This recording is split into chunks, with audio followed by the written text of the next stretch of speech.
अन्न ममता वैष्णव ममता प्रेम संगता भावता समादात्मा प्रेम निगंधते। जैसे कोई पत्थर सा पटक रहा है तो लोग बोलते हैं, जबकि बड़ी प्रेम से बोलो ना, बड़े भाव से। गुरुदेव की ऐसी कृपा है और महाराज जी का ऐसा आशीर्वाद हमें लगभग 2 साल से मिल रहा है कि बढ़िया धीरे धीरे संत के शब्द भी हमें से बोलते हैं, जैसे कथा गा रहे हैं। बोले देवी जी हल्ला नहीं करना पड़ेगा, वार्तालाप के मत समझती। आप यदि हल्ला करोगे तो फिर हमारा भाव नहीं उठेगा, तो बड़ा नहीं मानना, हम तो प्रार्थना कर रहे हैं। अभी 2 घंटे बाद कथा समापन हो जाएगी। ठीक बढ़िया ठीक है, क्योंकि महिला मेरी महिला है तो चर्चा करेगी, सोने चांदी की चर्चा हो रही होगी है कि नहीं, वो तो होने ही होगी कोई जो हार कितने बोला हो तो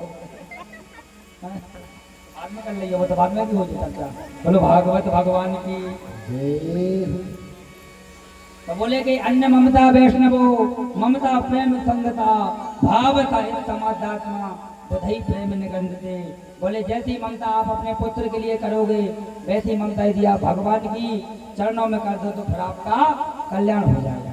अच्छा ये बताओ हम पुत्र की कामना क्यों करते हैं दादा, बताओ आप लोग किन कथा सुन ली थी सुना रहे हैं, ये बताओ हम पुत्र की कामना क्यों करते हैं, बताओ दादा हम लोग बताओ, शांत हो जाओ, क्यों करते हैं हम पुत्र की कामना? पटेल साहब बताओ तो ना। हम पुत्र की कामना इसलिए करते हैं, हम बता दें बात कड़वी है। हम पुत्र की कामना इसलिए करते हैं कि हम पुत्रों को पाल पोस के बड़ा करते हैं, फिर वो हमें घर से बाहर निकाल देता है, निकाल देता है।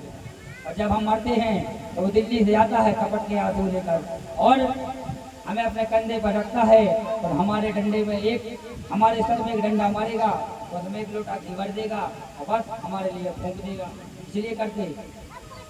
और लेकिन तो ये गुणवान पुत्र हमारा हो जाए तो हमारा नाम रोशन कर देता है, ऐसा नहीं है कि सारे पुत्र एक से होते हैं। हमारा कहने का मतलब ऐसा है कि जब हम भगवान की भक्ति पूजा करेंगे तो हमारे यहाँ जो संतान होगी वो उच्च क्वालिटी की संतान होगी और फिर वो आपकी सेवा करेगी। और कहीं वही पुत्र होकर के कुपुत्र हो जाएगा, नालायक हो जाएगा, तो फिर आप भले ही 100 लोटा घी की भरना उसके ऊपर चढ़ाना, अभिषेक करना, मानना, रगड़ना, फिर भी आपको उसे कलंक से मुक्ति नहीं मिलेगी। इसलिए हमें भगवान से प्रार्थना करना है, प्रभु हमारे यहाँ जो भी संतान हो गुणवान संतान हो। जैसे चंद्रमा रात में अकेला चमकता है, नहीं चमकता, सूर्य एक सूर्य तारे विश्व को प्रकाशित कर रहा है, वैसे एक गुणवान संतान सारे खानदान का नाम ऊंचा कर देती है। और एक नालायक पुत्र यदि हो जाए तो जीवन भर सारे खानदान का नाम डूब देता है। तो भागवत भगवान की बोले तस्यातमालोकलम साधान दत्तमान एकदम भक्ष्य भक्ष्यम। बोले हमने तुम्हारी मस्तक रेखा को देखा है कि तुम्हारे यहाँ 7 जन्म तक पुत्र होने का सुख नहीं है। अब आत्मदेव ने बुद्धि लगा ली, क्योंकि वामन बहुत बुद्धिमान होते हैं। बोले जब ये बाबा हमसे कह रहे कि 7 जन्म तक तुम्हारे यहाँ पुत्र नहीं है, फिर अभी तो मिल ही जाएगा, 7 जन्म की 7 जन्म देखी जाएगी। बोले महाराज यदि तुम हमें पुत्र प्राप्ति का वरदान नहीं दोगे फिर हम आपके चरणों में अपना सर फोड़ करके मर जाएंगे, हमें हत्या लग जाएगी। संत के सच्चाई को फंसा के रखने हैं। बोले ये नहीं मानेगा। तब संत ने सच में फल दिया, फल लेकर कहा भी जाओ भैया अपनी पत्नी को फल देना ना, इससे सुंदर गुणवान संतान होगी। और यही भी कहा कि जो भी पत्नी गर्भवती होती हैं, जब गर्भवास करती हैं तो उन्हें सुंदर सुंदर भगवान की सत्संग सुनना चाहिए, तड़केली धड़केली चीजें कम खाना चाहिए, लड़ाई झगड़ा कम करना चाहिए और बढ़िया भगवान का भजन करना चाहिए। यदि आप ऐसा करेंगे तो निश्चित ही आपके यहाँ गुणवान संतान होगी। सजनों आत्मदेव जी को संत ने फल दिया, फल लेने के बाद में आत्मदेव घर आ गए और जैसे ही घर आ गए अपनी पत्नी को फल दिया, कहा ये फल खा लेना सेव का, हमारे यहाँ सुंदर संतान होगी। और धुंधली देवी उल्टी बुद्धि की और उसने बुद्धि लगाना प्रारंभ कर दिया। यदि हम ये फल खाएंगे, फल खाने से संतान तो होने वाली है नहीं है, कहीं इसमें जहन्नम हम चले जाएं ऊपर, बाबा जी ने दे दिया गुस्से में, कहीं हम चले जाएं। फिर उसने बुद्धि लगाई कि कहीं फल खाने से हम गर्भवती हो गए और गर्भ यदि हमारा ठहर गया और हमारे घर में आग लग गई तो हम भाग नहीं पाएंगे, हमारा घर जलकर खाक हो जाएगा। और कहीं हम गर्भवती हो गए और हमारी नंदाई कहीं घर का पूरा सोना बटोर के ले जाएगी तो हमारा कल्याण हो जाएगा। उल्टी बुद्धि की औरत नाना प्रकार की बुद्धि लगाए। इतने में उसकी एक सहेली आ गई। उसकी सहेली के कम से कम 10 पुत्र, 4 आगे चल रहे, 4 पीछे चल रहे, एक कैया में है और एक आगे आगे जा रहा है। वो आई कहा बहना ये सीधी बात है, हमारे पति बेचारे भोले वाले हैं, पता नहीं कहाँ से ये सेव का फल ले आए, कहते ये खाने से संतान होगी। बोले हम नहीं गर्भ धारण करेंगे। अब वो वैश्या थी, उसने कहा एक काम करो, तुम चिंता मत करो, हमारे यहाँ बालक होने वाला है, तुम्हारे पति तो भोले भाले हैं, कुछ जानते जानते तो है नहीं है, और अब एक काम करना, हमारा पुत्र ले लेना, इसके बदले में हमें धन दे देना। बोले ठीक है। बोले फल का क्या करें? बोले चलो बाबा की बात का विश्वास करें, हो रहा कि नहीं हो रहा है। उन दोनों ने मिल करके फिर फल, शिव फल था, गाय के लिए दे दिया। जो गाय बांझ थी, लगा मोरे बचन जाए परे जाए फीका, संत बचन पत्थर की लिखा। यदि हम आप कोई बात कह दें तो वो झूठी हो जाएगी, पर संत महात्मा सन्यासी कोई भी बात कह देता है तो फिर वो पत्थर पर लिख जाती है। इसे लिखा है कि मोरे बचन जाए परे जाए फीका, संत बचन पत्थर की लिखा। सजनों, धीरे धीरे आप सबने कथा सुनी होगी, क्योंकि हमारा तो नियम है जो हम बता रहे हैं। सास बहू के झगड़ा हम सुनाते नहीं है, वो साथ कह रहे हैं आपसे, ना हम तुम्हें चुटकुला सुना सकते हैं और ना ही सास बहू की बातें, और ना ही ज्यादा भजन। भजन इतना सुनाएंगे जितने में आपकी बुद्धि शुद्ध हो जाए, निद्रा देवी भाग जाए। बाकी हम ज्यादा हमारे बस की है नहीं, ना हम सुना सकते हैं। हम सुनाएंगे भगवान की कथा। दादा ने पैसा खर्च करके हमें कथा सुनाने के लिए बुलाया है कि नहीं? कथा सुनाने थोड़ी, सास बहू के झगड़ा सुना दो, सबको पता है, सबके घर में होते, हम क्या बताएं? जितना हम बताएंगे उससे ज्यादा होते आज के समय में, होते कि नहीं होते? बोलो भागवत भगवान की जय। तो सजनों, धुंधली ने क्या किया? गर्भवास होने का नाटक किया। नाटक करते करते थोड़ा समय बीता और पंडित आत्मदेव जी ने हल्ला कर दिया कि अब होने वाला है, अब होने वाला है, अब होने वाला है। और जैसे ही उसकी जो वेश्या, जो सहेली थी, उसके यहाँ जैसे ही बालक हुआ, वो भाई बालक दे दिया और बदले में धन ले गई। और आत्मदेव जी पंडित ने बहुत उत्सव मनाया। उत्सव मनाते मनाते धीरे धीरे पंडित आत्मदेव जी से गलती हो गई। क्योंकि मैं बता दूं, जिस भी घर में एक संतान हो, यदि आपके माता पिता गुणवान है तो दिक्कत नहीं है, पर कई माता पिता ऐसा करते हैं, आप सब लोग जानते हैं। तो कछु कछु माता पिता अपने बच्चों को ढील दे देते हैं और बच्चे फिर सारे घर को सत्यानाश कहते हैं। एक पूत तो घर का सत्यानाश है कि नहीं? जिस घर में एक संतान हो जाए और वो संतान नालायक हो जाए तो फिर दिक्कत हो जाती है। पंडित आत्मदेव जी से गलती हो गई। क्या गलती हो गई? इनके यहाँ जो संतान थी वो गलती हो गई। और आप सबको पता है कथा के मध्य कि जो गाय का फल इन लोगों ने गाय को खिलाया था, उससे भी एक पुत्र हुआ। कौन सा पुत्र हुआ? हमारा जैसा शरीर है वैसा ही शरीर जैसा पुत्र हुआ। केवल कान थे, जो कान वो गैया के जैसे लंबे लंबे कान थे। आप लोग ने सीरियल में देखा होगा। ये भी पंडित आत्मदेव जी को पिताजी ही बुलाते थे। एक दिन की बात, पंडित आत्मदेव छत पे बैठे बैठे सोच रहे थे कि बताओ, संतान तो हमारे यहाँ हो गई, भगवान की कृपा हो गई, 2-2 संतानें हो गई, पर नाम नहीं है। और जैसे ही पंडित आत्मदेव ऐसा सोच रहे थे कि बताओ हमारा नाम है आत्मदेव, हम अपने पुत्र का नाम रखेंगे परमात्मा देव। जैसे ही ऐसा मन में सोचा कि छत पे खड़ी धुंधली चिल्लाते हुए कहती, बताओ 9 महीने गर्भ मैंने सहा, गर्भवासम समम दुखम, ना भूतो ना भविष्यति। गर्भ का दुख मैंने सहा और नाम अपने नाम से मिलता जुलता रखोगे, तकलीफ मैंने सही। पंडित आत्मदेव अपनी पत्नी को बहुत डरते थे। अक्सर आज के समय में लोग अपनी पत्नी से बहुत डरते हैं, वैसे ही पंडित आत्मदेव डरते थे। बोले देवी कोई बात नहीं, चिंता की बात नहीं है, बेटा तुम्हारा तो बेटा हमारा, रख लो नाम। क्या नाम रखना है? बोले हमारा नाम है धुंधली और हमारे पुत्र का नाम होगा धुंधकारी। बोले गोकर्णो पंडितो ज्ञानी। धंधकारी महाखला। सजनों, गोकर्ण जी तो बहुत अच्छे पंडित हुए, विद्वान हुए, लेकिन धंधकारी महाखल हुए। क्या हुआ? धंधकारी छोटे से बड़े हुए, इनने पहले वो कंचा होता है चरंगा, वो चरंगा खेलना चालू किया। धीरे धीरे कुइया खेलना चालू किया। कुइया खेलते खेलते ताश पत्ते खेले, और ताश पत्ते खेलते खेलते जुआ खेलने लगे, और जुआ में पैसे हारने लगे। और जब जुआ में पैसे हारने लगे तो फिर दारू पीने लगे, और दारू पीने लगे तो घर का फिर सारा धन था, वो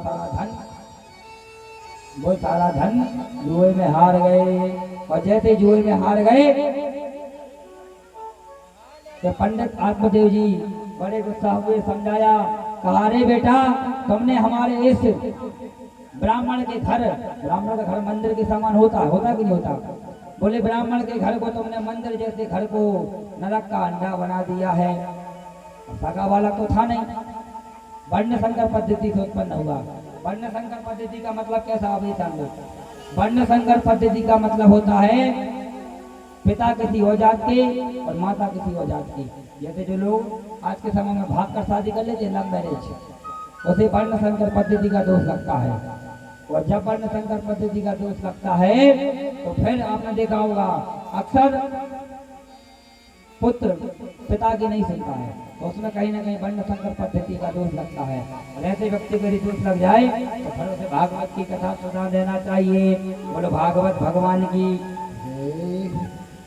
सजनों, जैसे ही धंधकारी ने क्या किया, इस घर के सारे धन को जुए में हार गया। घर में जगह जगह शराब की बोतलें पड़ी हैं, नशे की बोतलें पड़ी हैं, मांस के अंडे के टुकड़े पड़े हैं। पंडित आत्मदेव जी एक दिन धंधकारी को बुलाते हैं, कहते हैं, भैया धंधकारी, तुमने क्या किया? एक ब्राह्मण के घर को नरक का अंडा बना दिया है, ये तुमने क्या किया?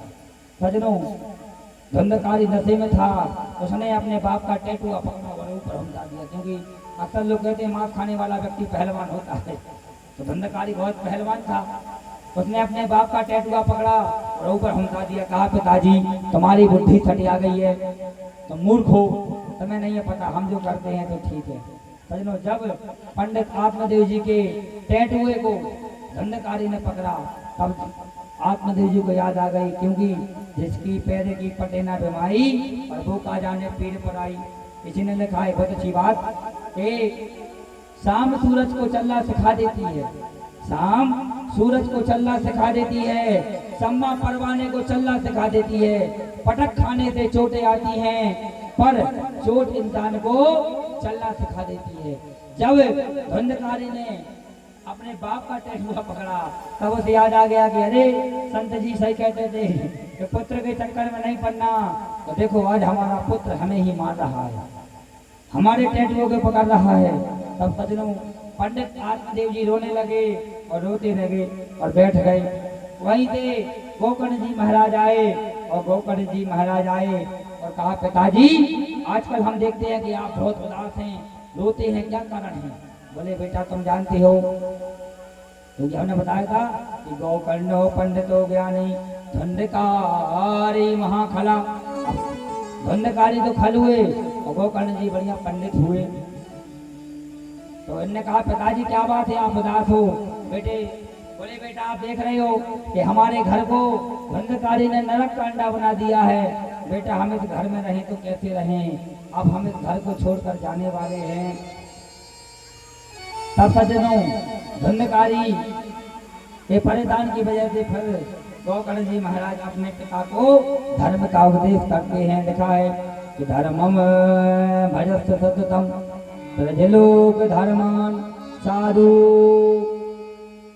प्रजलोक धर्मान सेवस्त साधु पुरुषाम जय काम कृष्ण अन्य दोष गुण चिंतमासुम मुक्तम सेवा कथा रसमहो नित्यराम पिबत्वम। गोकर्ण जी कहते हैं, पिताजी, मैं अरु मोर तोर में मोरा। तुम जो कहते हो धंधकारी हमारा पुत्र है, ये हमारा पुत्र नहीं है, ये तो बुद्धिहीन है। और जो ब्राह्मण एक बार शराब पी लेता है उसकी हमारे शास्त्र में लिखा है ब्राह्मणों से मुखमासीर बाहु राजन्या कृता उरु। ब्राह्मण के मुख में अग्नि का वास रहता है। एक समय की बात है, आप सब लोग बात आती तो एक समय की बात है, एक पंडित जी बहुत अच्छी कथा सुना रहे थे।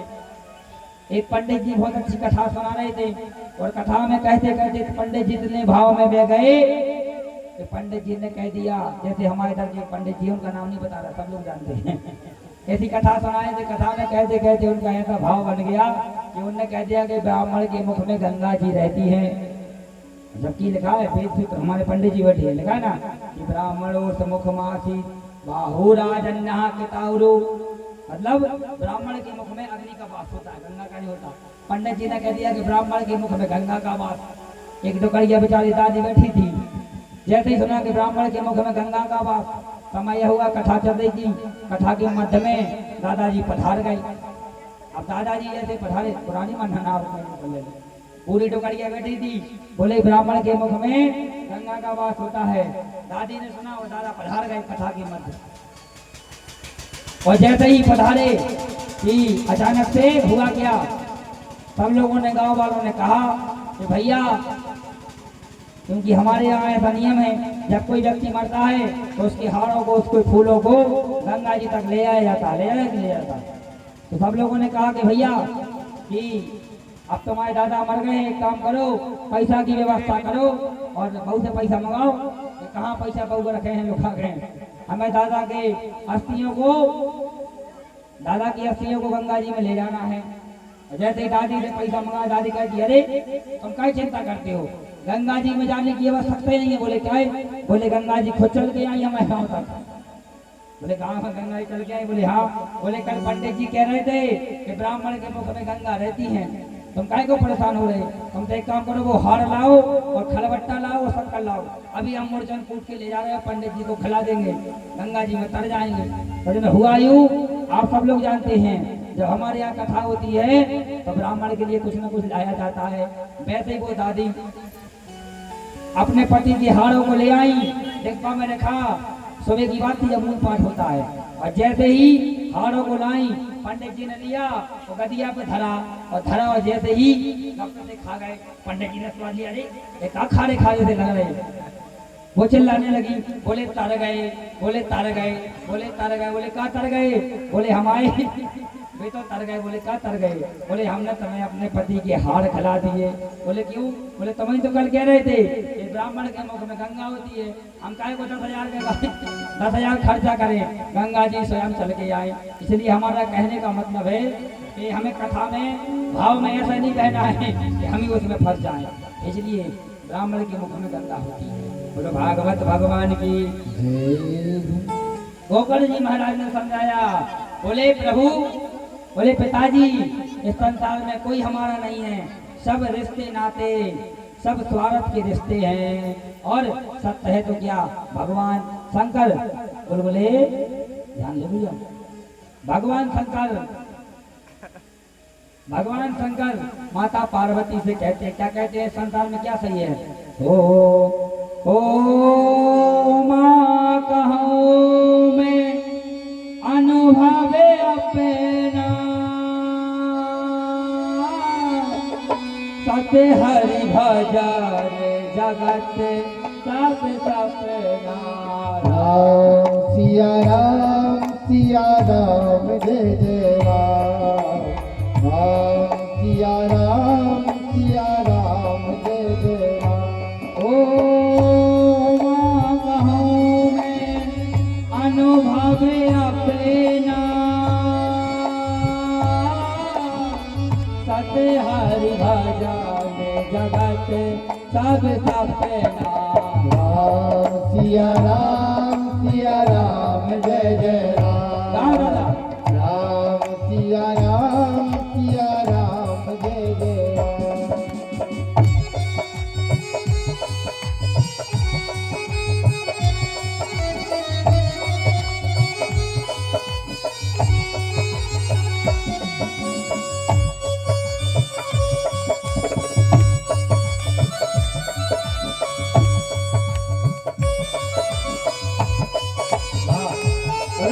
भगवान की। सिया राम जय जय राम। राम सिया राम